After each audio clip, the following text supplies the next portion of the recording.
Roastar packaging is continually innovating. They aren't where they were more than a decade ago when they won Best New Product at San Diego's Coffee Fest. They've actually gotten better, driven by their 5-step plan. Step 1, make better packaging. Step 2, make it domestically. Step 3, make it easy for small business owners. Step 4, make it look awesome. Step 5, world domination. It's working, as they just won Best New Product at Coffee Fest New York for their new peel and stick valved tin closure. That's hard to say, but it's a win for Roastar and a win for small business. On roastar.com, you can use their artwork templates to enable you to imagine your artwork, your logo, on a sleek coffee bag, classic tin, sticker, or label. Roastar has been and is tipping the scales to favor solo entrepreneurs and small businesses, using digital printing to offer faster turnaround times and smaller print runs for coffee roasters. In short, Roastar can help and grow your business. And on roastar.com, you can start with a quote and end with the perfect coffee package to share your story. Now, on to the show.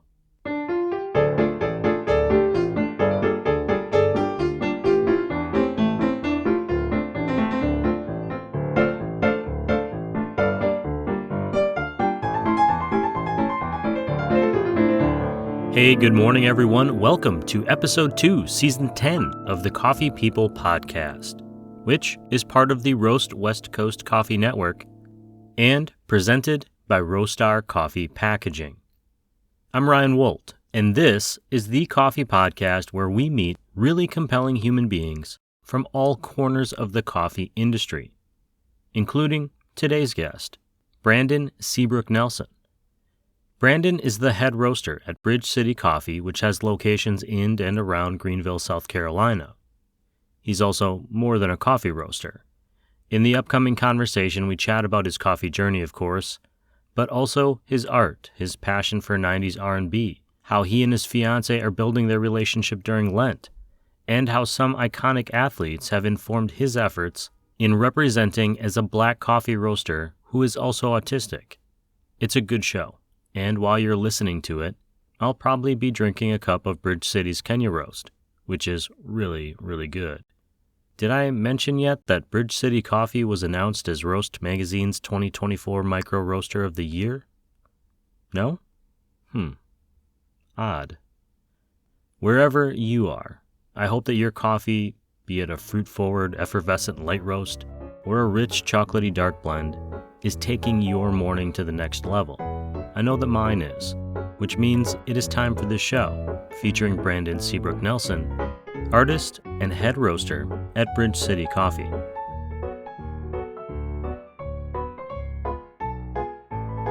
If you could, if you'd be willing, if you could let me and anyone listening to this know who you are. What's your name and where are you coming from and what you're doing in coffee? Yes, my name is Brandon Seabrook Nelson. Seabrook is a family name and a middle name that I'm proud of. My dad and myself got it. I work with Bridge City Coffee in Greenville, South Carolina. Me specifically, I work in Travelers Rest, South Carolina because I work in a warehouse with Bridge City Coffee. All the roast production is done there, and we have 3 locations: Travelers Rest, Greenville, and downtown Greenville.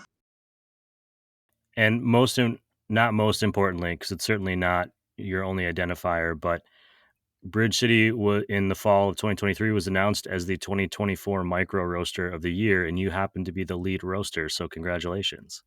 Thank you. That was a long process because I actually applied in 2022. I thought roast of the year, solo, roaster, cool. And when I read the application, it was about the whole company, the whole collective. And the owner, Greg Ward, decided to pull back on it, which he made a wise decision because we weren't ready for it. And then we took a year-long process to develop us as a whole, as a company, to grow in sustainability and such. And then we reapplied.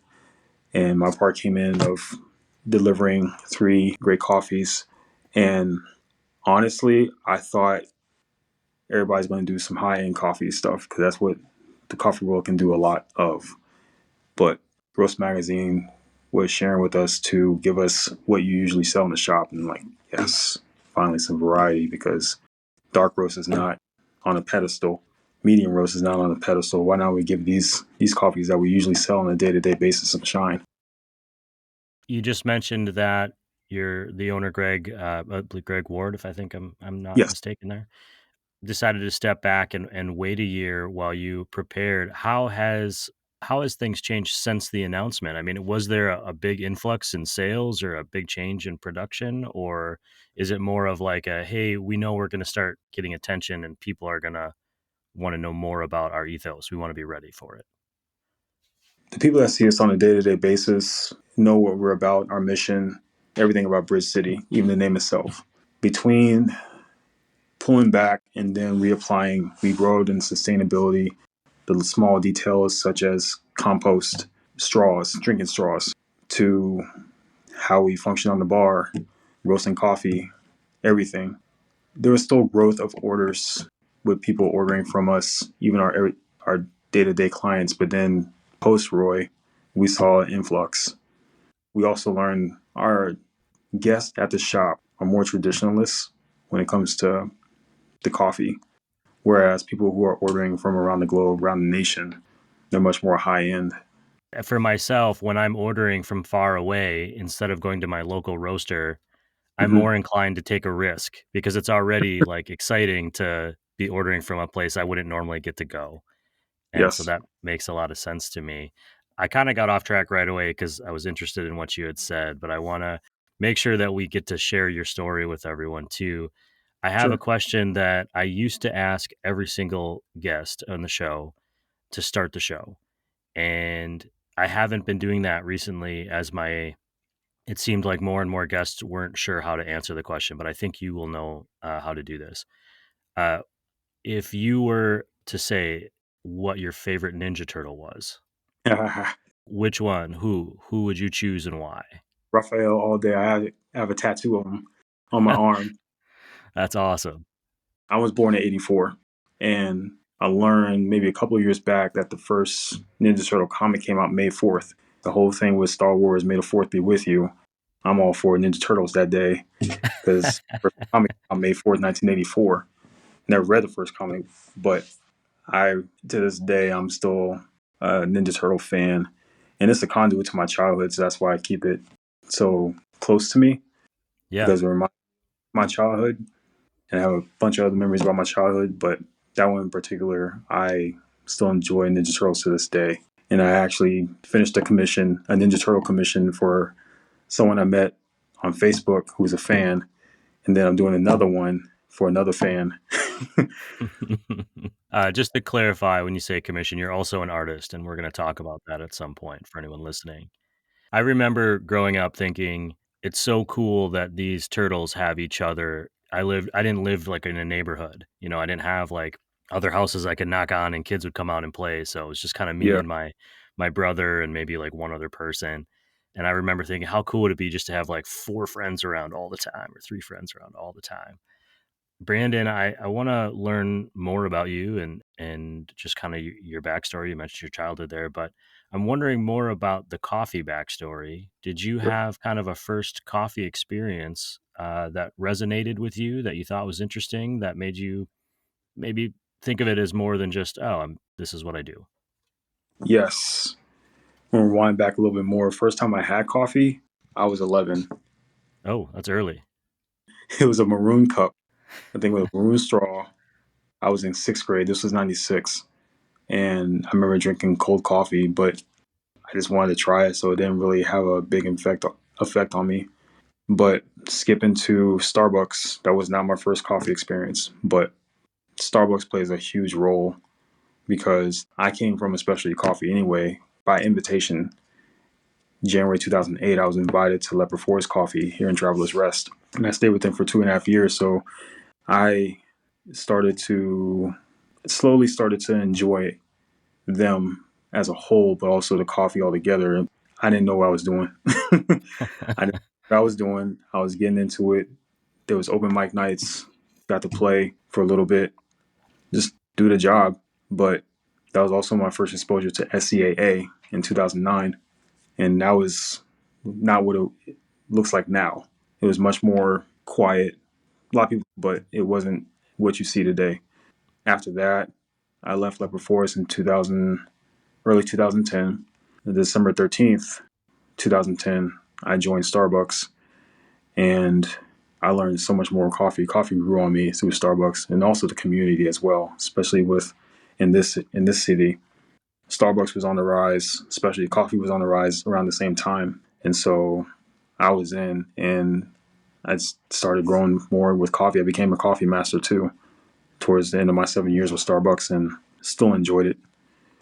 Obviously, that's a long time to spend with any Yeah, company, for our generation anyways. right. Um, at what point did you think you decided to transition out of Starbucks, and was it to go to Bridge City? No, I transitioned out of Starbucks due to something that, looking back, I wish I didn't do. But I put in my 2 weeks. Something happened. I quit that day. It was 2017. And at the time, I was working at a brewery too, both Starbucks and a brewery. And I was getting into more beers as well.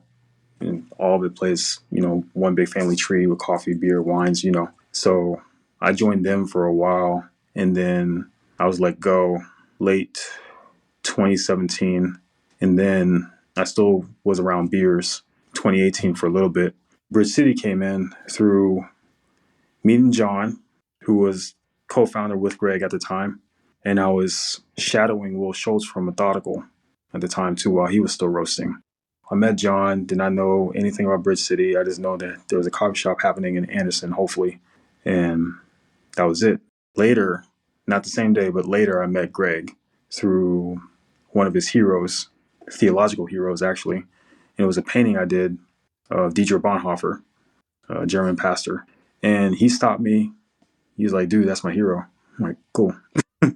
And he asked me questions, and one of which was about the coffee. And I was like, I'm just trying to get back into the coffee scene because after not being a bartender anymore, I was trying to reapply myself into the coffee world, the coffee scene here in Greenville. And from what I've been told, a lot of it's timing. And I think there's so much layers to that because when people say that, okay, but also it seems like you have to know someone just to be inside, even if you have experience. If they don't know you and they just want to work within their own family, which is fine, but I don't know, it was weird because also, I'm a black dude trying to get back into the coffee world, and I came out of Starbucks, started at Leopard Forest by invitation, and that's not heard of much, just from what I've seen in my perspective growing up here in Greenville for a while. And Greg invited me to Bridge City, but we was in Anderson, and that was 2018, so we were just a roastery in a warehouse, that's it, in the storage unit. And I started roasting through John late summer 2018, and then we opened our first shop 2019, January 5th, 2019. And then we opened a drive-through that same year, June 26th, 2019. So a lot of growth has happened. Unfortunately, John had to leave due to family issues back home in Kansas City. So he had to leave, and I became lead coffee roaster. And then COVID happened. And it was actually a blessing for Greg because he was wondering how his drive-through going to pick up for his revenue because we were open already June 26, 2019, but it was slow. It was slowly picking up, and then COVID happened. Now people started using the drive-through, and we were considered essential because we have a drive-through. Right. We've been growing ever since then. We got a lot of employees now. We work slowly working on the fourth shop, and yeah, things are picking up. I mean, even before Roy, we was always growing, but now Roast of the Year happened. Now, kind of all eyes on us per se. Yeah, a lot of opportunity. Yeah. We mentioned briefly that you are also an artist, and you mentioned music as well. Was there ever a chance that you would go down a different kind of career path than, say, the coffee beer industry? I mean, before, was there ever a thought like, what, this is just a job. Maybe my destiny is somewhere else? I was never one to be a serious art person in the first place. Didn't take art in school. And then just the same with coffee, I was invited to a drawing class by an old mentor, professor at North Greenville named Jim Kraft. And he invited me because I was showing him a drawing of Sonny a POD, and he thought it sucked. And I was young at the time. So it was for a small art contest, and he invited me back to drawing class. I took it, but at the same time, January 2007, I dropped my 4-year major. Later that year, December 2007, I picked up my associate's degree in art because at the time, I didn't have a 4-year art degree. It was just underneath the library as far as a studio, 2 offices, a lounge, and a classroom. So I went back after my old mentor, professor, left, unfortunately, and they finally gave the new art chair the 4-year art degree and the new art department. And I went back in 2018, no, not 2018, 2008, and decided to finish this out, whatever's left over I need to take. And I got my 4-year art degree done in 2 years, December 2010. That's right before I started Starbucks. And yeah, I freelance art. My fiance got me a got me a book saying "Get Your Shit Together." That's literally the name of the book, about being an artist in the business world and all. And so I started reading that and taking surveys and evaluating myself where I'm at because I've done commissions before, and I'm now I consider myself a novice because there's so much in the art world regarding the business side of it that I don't have a full grasp on yet. But also I gotta find my identity within that as well. But to answer your question, I started as a youth ministry major, so I thought I was going to go for hanging out with kids the rest of my life. But nope, decided to got invited to coffee, and You know, coffee is like a different type of ministry. It's it a really is. different way of engaging with humans It and, is. sharing stories. Yeah, and it's service, so it's outside of the buildings of how we perceive church these days, and I'm cool with it. I got my degrees in art. I'm doing art, but also coffee is an art. It's also a science applied, and yeah, I'm enjoying it all. It's a great career that I'm still pushing towards. That was actually something I was thinking about when I was learning a little bit more about you. I try not to do too much research, but you You say you didn't take art seriously. But when I Google searched you, the first thing that came up was you having an exhibit in a gallery, and I was like, oh, okay, like know? art's pretty serious. It's not just an Instagram. Yeah. But I read a statement that you had about art. I am created to create, and I am Yep. created to allow people to see reality and resonate. And I'm wondering if there are parallels between how you see your work in art and how you go about your job in coffee. Do they have a lot more value because they're different to you personally? There is an undertone of how it can be parallel because coffee is an art, and it can be relatable because also in my position being, and I say this, but I want to make sure I'm still pursuing excellence in my craft of coffee. That I'm the first Black coffee roaster in this city of Greenville, South Carolina, but also most likely the state of South Carolina, and that's a huge thing, and it's rare, but also it's a beautiful thing. It really is. There's the reality and like the reality now resonate with it because reality is I'm a Black coffee roaster who's also autistic and who is also roaster of the year.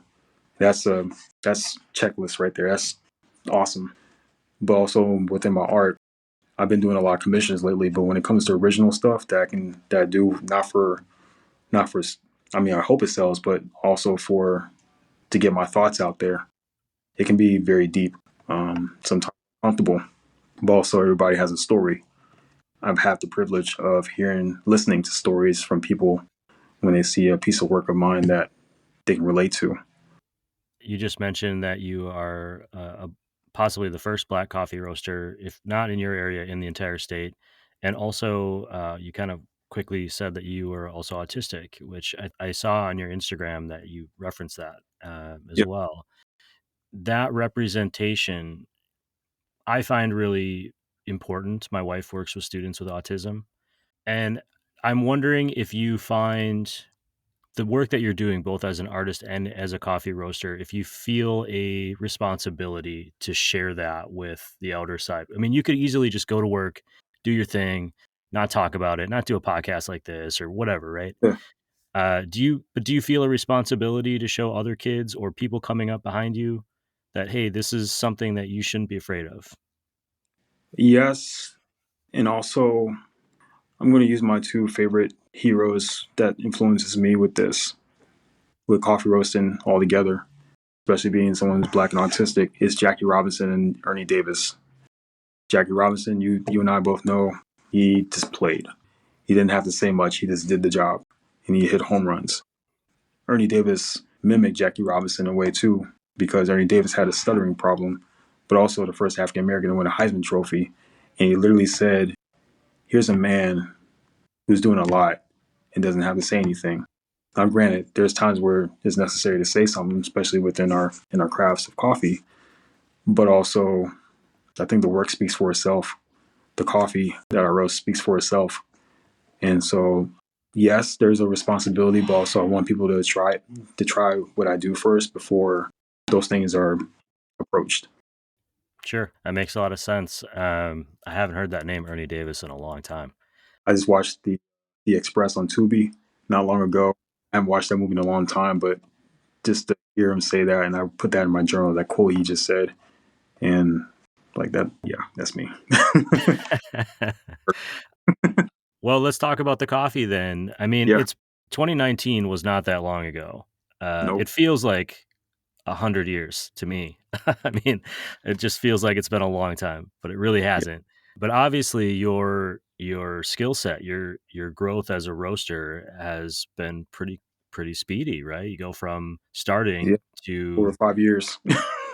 right, and now recognized for your skill and your abilities, especially roasting coffees that like your customers want and are drinking every day. Yeah, You mentioned that was important to you. Do you have kind of a strategy or a philosophy about the coffee you roast? I mean, when it comes in and it's sitting there and it's green coffee and you're looking at it, now what? yeah.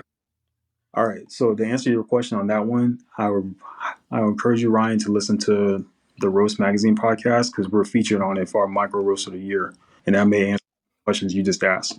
But I see it as a canvas because of being an artist, as far as roasting coffee and the way I approach it. I get since we're micro, there's much more flexibility and freedom. I'm taking this from a little bit from the podcast, but there's a bit more freedom to create. Where if it's macro, there's still that freedom, I believe, but also there's a lot of production going on. It's like don't have room to do much. This right now consistency. Let's get those beans out, quality over quantity. But I have much more privilege of creating roast profiles through sample roasting, and then when it comes to the 12 kilo Diedrich that I roast on, then I get to showcase that too. Take what I learned from sample roasting, just which is just a sketchbook. Sample roasting is just a sketchbook. You just want to see, you just want to taste. Okay, this is what I'm aiming at. This is what I'm going for. Okay, now I apply it to the 12 kilo Diedrich. Here's what I'm going for, whether it be light, in between light medium, medium, in between medium dark, or just a dark roast. And also, I approach it simply by doing a small homework of the farmers who grown it and the cupping notes too. I look at the notes because I want to be respectful of those who have already had their hand in it and also who already tasted it. It's like, okay, I don't want to put something out there, coffee out there, if it doesn't taste like the way they had it. Because if they got it and they gave it a great score, I can do the same. Sure. But that's how I approach coffee roasting. And at the end of the day, it's really cooking beans. So there's so much. I mean, there's so much vocabulary out there of roasting and stuff, which is great. But for someone like me, I'm smart. I'm very smart, but it's not. It doesn't have to be complicated. I don't think Right. roasting coffee is complicated. There's so many different machines of roasting coffee: fluid bed, air, natural gas, electric, which is great. But I don't think it needs to be so overwhelming, especially if someone wants to learn. The very first person that I ever knew who was roasting coffee was my close friend Nate. I Yeah, think he's still doing this, so shout out to Nate. And he was roasting his coffee in an old popcorn maker, and I remember drinking it that day and thinking, "This is amazing." You know, I didn't have yeah, a lot of context, and even now, I still enjoy going to his house and getting coffee from him. I think it's fun that you can do that, or you can go to the other end of the spectrum and go way down this rabbit hole yeah, of skill and technology and just theory and it can coffee can be a lot of things to a lot of different people. yep, I think for me, I like coffee to meet people where they are, and you mentioned that in your community there are certain expectations for your coffee, and you're providing that, and then having the ability to, as a micro roaster, experiment a little bit more than maybe Yeah. somebody who's just straight production would. Earlier, you mentioned the name Bridge City, and that was something that was in my notes, and I wanted to ask you about. I assumed when I saw Bridge City Coffee Roasters is that was like a city nickname or something, and it didn't. That was it. Yeah. But that's People not thought the it case. was Could you, what does that mean?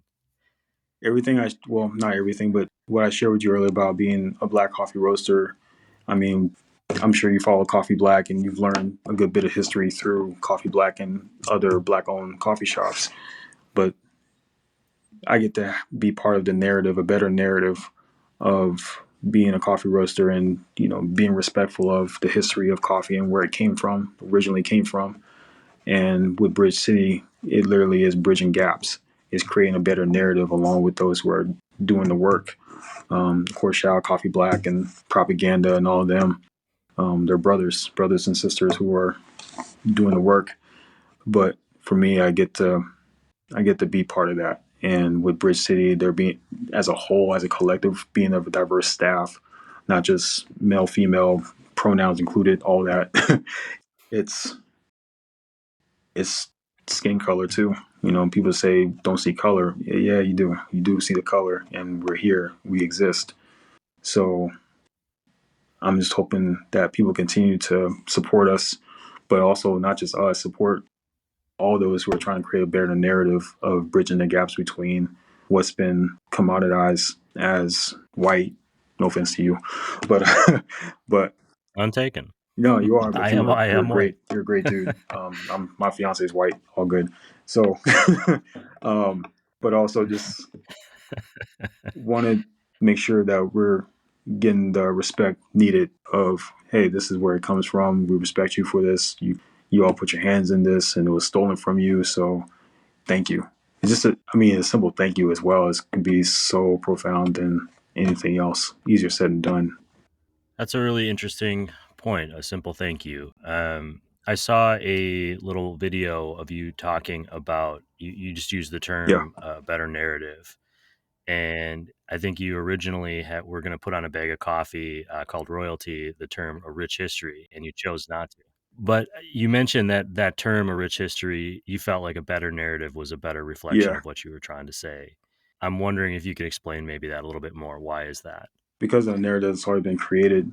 So coffee, especially coffee, is usually, and I'm going to use some of Coffee Black's terminologies here and there, but how it's been just taken with artificial sugar and cream, and is one of the biggest trades in the world. But how we just use it for the sake of caffeine just to get our jolts up. And really, coffee is a craft. It's like wine, it's like beer, it's like cocktails. They have all this respect for these crafts because it's not just hospitality. This is art, and it's beautiful. But also, this the history of especially being black. We're smart people. We're very smart people. We created a lot of things, coffee being one of them.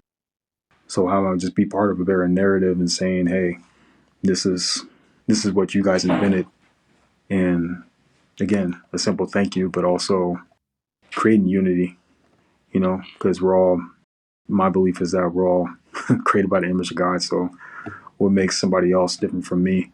Maybe a different pigmentation of our skin color or whatever, but at the end of the same day, our blood is red.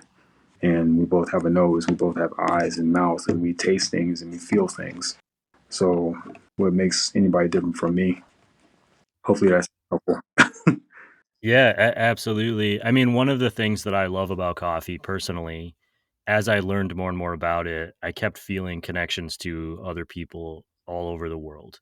It was a way for me to explore parts of myself but more so parts of the world that I maybe wouldn't have Yeah, understood or even thought to look at. Like started learning about other places and what those histories in those other places were through the history of coffee, through my yeah, exploration of tasting coffee. And I had done the same. I used to be a big beer guy, and I was in that industry for a long time. And when I would travel, I would never be like, okay, what's the tourist place? I'd be like, what's the local beer spot? And then you'd meet the yeah, people that live in that neighborhood and yeah, like learn about that neighborhood, right? And coffee has become that for me as I've gotten older and drinking beer has gotten harder. Right. Not that I don't do it, I just don't do it as much.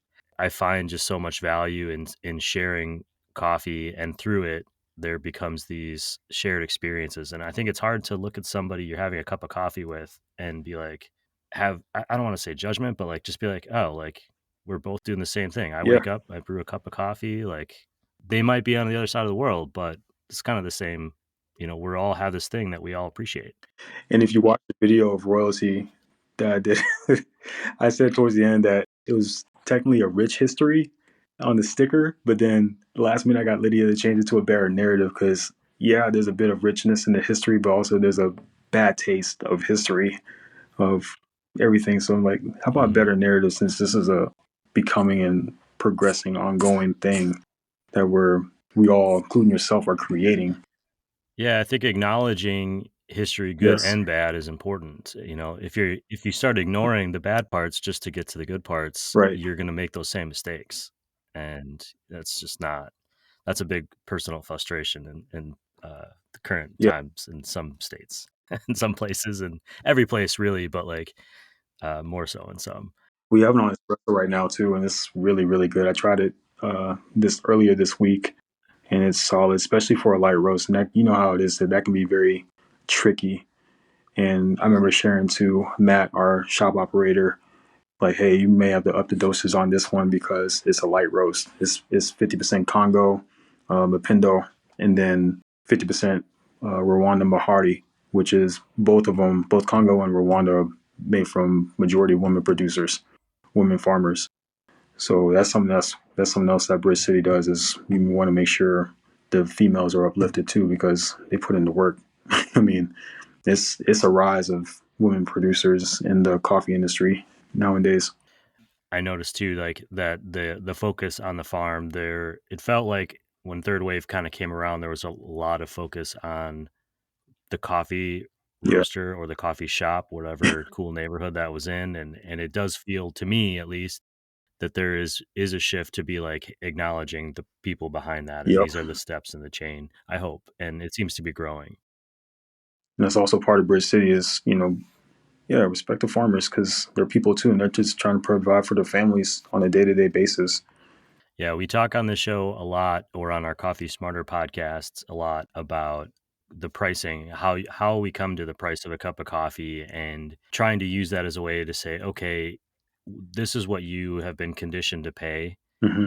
This is where that money actually goes and how it gets broken down. And so it becomes easier and easier to say, oh, I'll pay more because if I trust this coffee shop like say Bridge City Yep. is doing the work to get that money where it's supposed to go, or Yeah. being fair with their producers.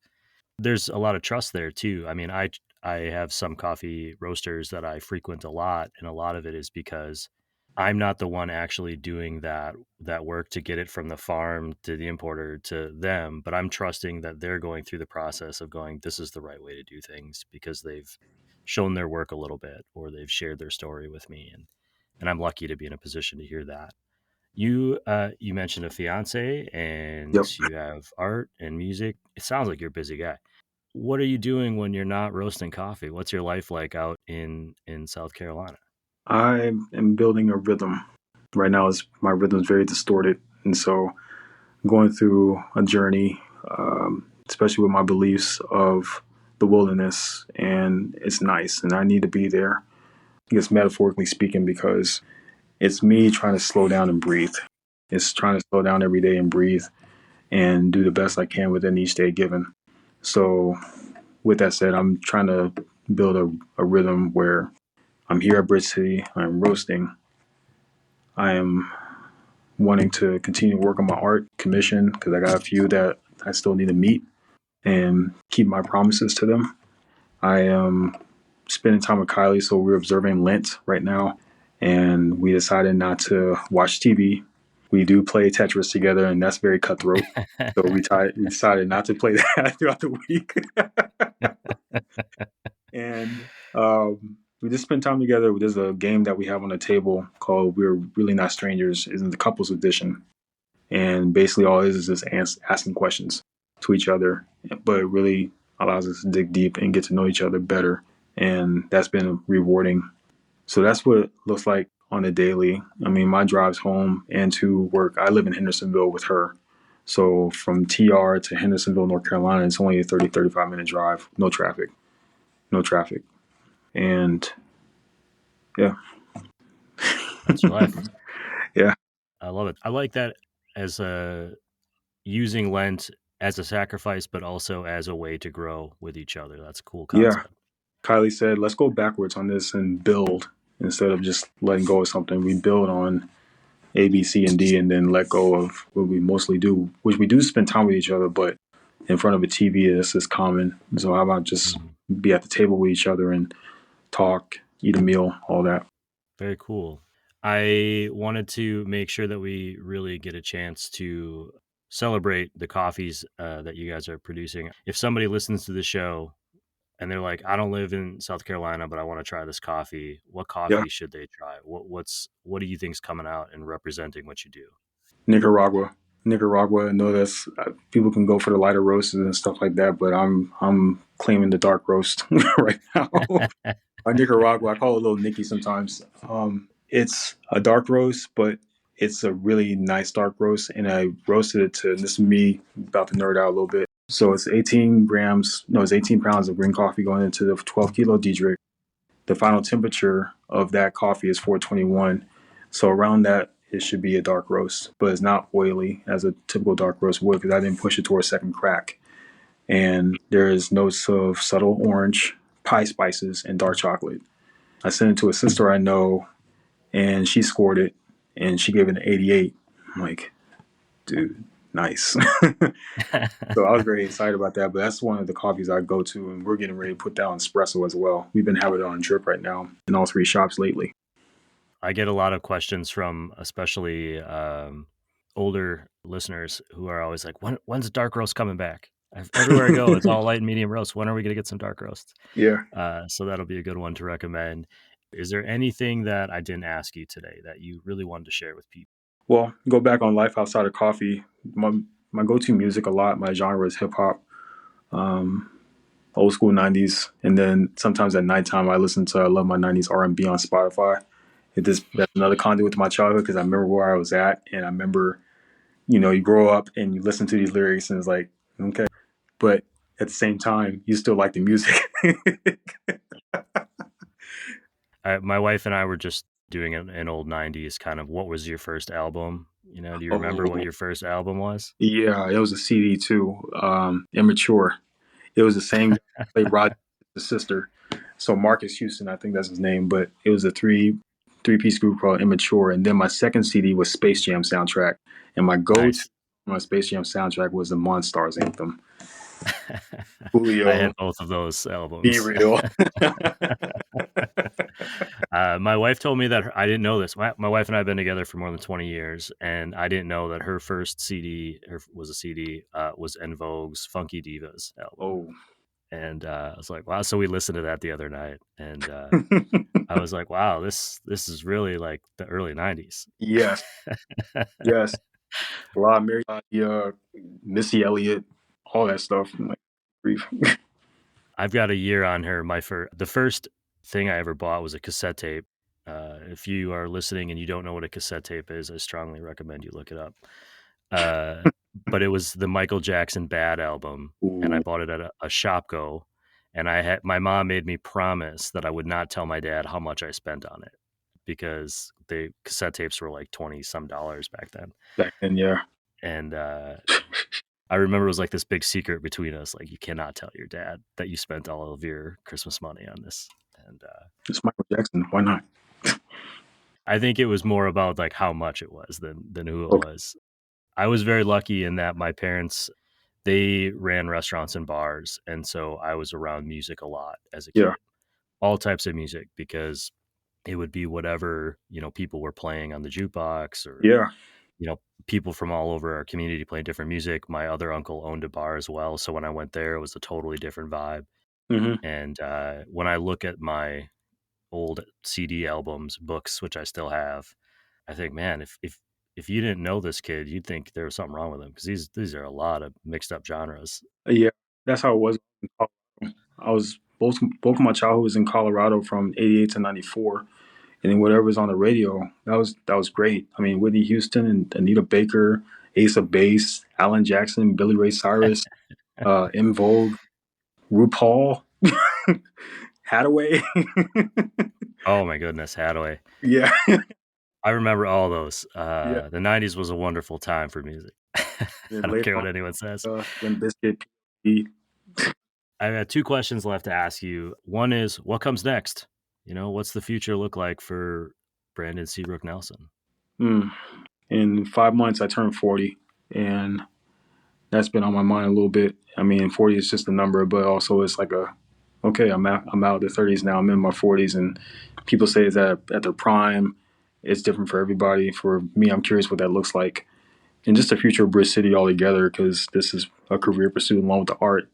And so the future looks like for me is that I have a better rhythm than what I have right now, and learning to let go of a lot and then rebuild on some things. So I wish you luck. Today, as we are talking, today is my brother's 40th birthday. hey, So he's going through it today. I just called him. He's having lunch with our grandfather, who is turning 101. dude, that's rare. That's a blessing.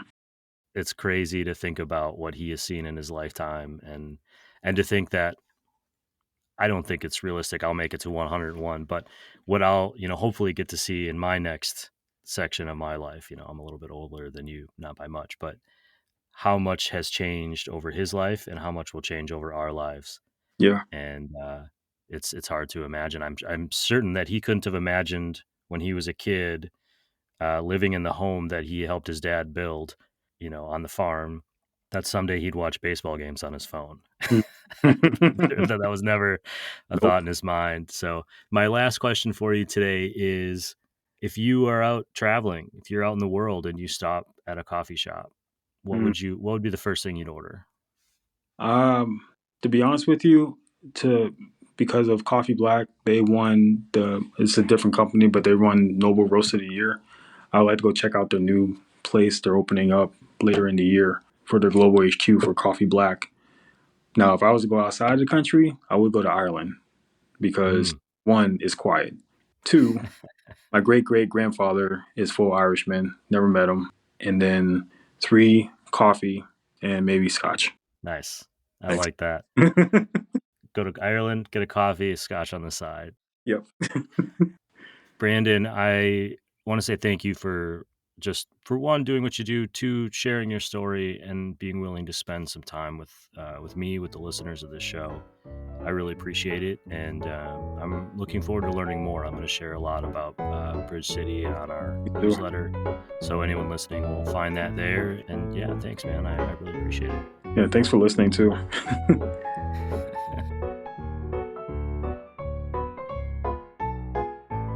Okay, some key takeaways from the podcast. Seabrook is a family name, one that I had never heard before, but then last week in New York, I met another person with the middle name of Seabrook. What are the odds of that? Becoming Roaster of the Year was a process for Bridge City Coffee, and it is a process for any roaster who wants to be considered. They need to apply, and if they win, will need to be ready to capitalize on that honor. And the award is great. It brings in a much wider audience for the coffee and for the mission of Bridge City Coffee. But serving the community of people who see and visit Bridge City on the daily is just as important, if not more so, and they are the true collaborators in Brandon's coffee experience. Like so many other coffee professionals, Starbucks played a big role in Brandon's coffee journey. It is where a lot of his learning took place, and he became a Starbucks coffee master, an honor which I'm sure came with the coveted black apron. But as with all things, so much of life is timing, and so much of coffee roasting is timing too. I sense a metaphor. Our path, despite our certainty in the moment, is often not as straight and narrow as we assume. Brandon's journey took him towards youth ministry, coffee, art, beer, and back again into the coffee lane, where he finds himself succeeding now. He isn't just the sum of one thing. He is the current iteration of all of those experiences, not the least of which is his identity as a blackhead coffee roaster, possibly the first by his account, not just in Greenville, but in the greater community of South Carolina. But that's just one part of who he is. He's also an artist, a partner to his fiancée. He also has autism. His story is evolving. And when he needs some grounding, some inspiration to just do the work, he mentioned that he looked to athlete icons like Jackie Robinson and Ernie Davis. I'll be sharing more about their stories in the newsletter that accompanies this show on coffeepeoplepodcast.com. Bridge City's current microstatus enables Brandon and the team flexibility with how they approach roasting coffee. To apply an artist's lens, the green beans in the sample roaster are an opportunity to explore creative approaches to the final roast, to allow the natural qualities of the bean to shine, and for the skill of the roaster, the artist, to take them to another level, before translating those flavors into a larger roast. 12 kilos of finished coffee out of the Dietrich roaster that they have at Bridge City, to be exact. As Brandon said, at the end of the day, it's just cooking beans. It doesn't need to be overwhelming. If you're learning to roast, keep it simple. It's a lesson he's trying to apply to the rest of his life as he seeks an equilibrium with the world. He's trying to find his rhythm. Finally today, May 4th, it's the new, unofficial Ninja Turtles holiday. If you'd like to try some of the coffee coming out of Bridge City Coffee Roasting, you can do so by visiting a location in or around Greenville, South Carolina, or you can visit them online at bridgecity.coffee. That's bridgecity.coffee. And that's our Coffee People conversation for today. Thank you to Brandon for being here and for sharing a little bit of his story, and thank you to you for listening to the stories of Coffee People, for being inspired by their entrepreneurial, creative, artistic efforts, and supporting this podcast by listening, sharing, and sometimes choosing the paid newsletter option on coffeepeoplepodcast.com. That's really helpful. This podcast will return next week with the founders of the Coffee MBA and the Coffee MBA Collective, Miranda Caldwell and Heather Kelly. We'll chat about how they're running their company despite being based on opposite sides of the world, their respective paths through coffee, and why sometimes it's a good thing to professionally slide into someone's DMs. Helping us bring that show to you is this podcast's presenting sponsor, Roastar Coffee Packaging, found at roastar.com. We're also supported by some great coffee industry partners. Our legacy partners include Zumbar Coffee and Tea, Steady State Roasting, Moster Coffee, Coffee Cycle, Maria Coffee, and Cape Horn Green Coffee Importers. A special thank you to Alden at Crossings Coffee, and of course the Hales brothers at Hisea Coffee Source, who've been supporting our Coffee Smarter efforts as presenting sponsors. And finally, thank you to our foundation builders, our full city partners. They include Ignite Coffee Company, Ascend Coffee Roasters, Ascento Coffee Roasters, Civets Roasting Machines, San Franciscan Roasters, and our newest supporters, Me and My Uncle Coffee, and Craft 42 Coffee Roasters. They're our first international supporter based up in Canada. This show, the Coffee People Podcast, is part of the Roast West Coast Coffee Network, and this episode has been written, produced, and recorded by me, Ryan Woldt. I hope this episode has found you happy, healthy, and with at least a thread of sanity left, enabling you to make it through the day. Always tip your baristas, and be sure to drink good coffee.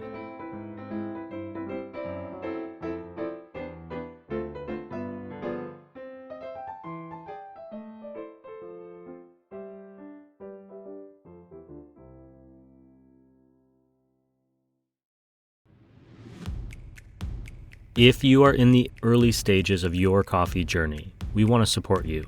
Check out the Coffee Smarter Education podcasts. Coffee Smarter is designed to enable coffee drinkers to brew a better cup of coffee at home. And Coffee Smarter Pro covers industry-specific topics for baristas, roasters, shop owners, and aspiring coffee professionals. You'll find both shows on your favorite podcast platforms or on our website at coffeesmarterpodcast.com.